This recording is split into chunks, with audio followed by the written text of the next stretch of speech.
something rather peculiar that happens to certain people. They walk into a room and they feel it all.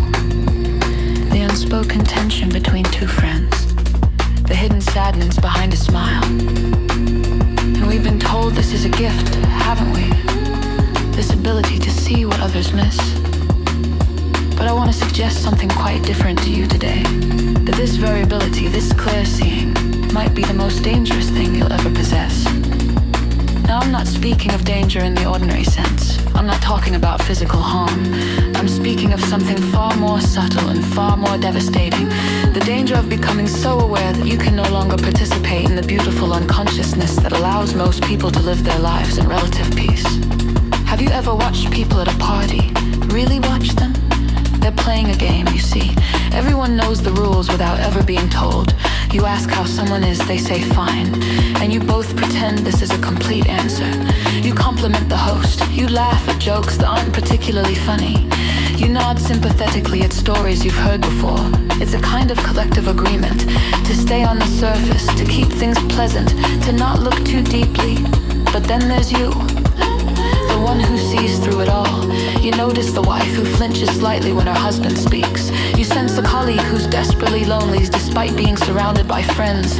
You feel the anxiety rippling through the room like an invisible current. And here's where the danger begins. Because once you see these things, you cannot unsee them.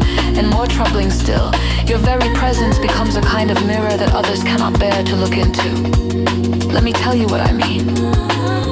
When you see clearly, when you perceive the hidden currents beneath social interaction, you're essentially calling attention to what everyone has agreed to ignore. And people don't like this. They really don't like this.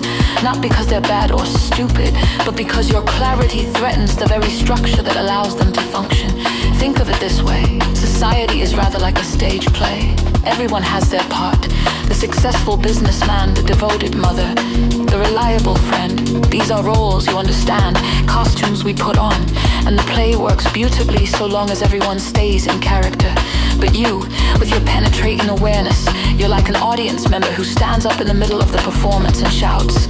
But that's just an act of pretending, where you can imagine how welcome that makes you. The first danger then is isolation. And I don't mean the ordinary loneliness of not having enough friends. I mean something far more profound. The isolation of living in a completely different reality from everyone around you. You're speaking a language nobody else understands. You're seeing a world nobody else can see. And the terrible irony is that the more clearly you perceive, the more alone you become. I once knew a woman, let's call her Sarah, who had this extraordinary ability to read people.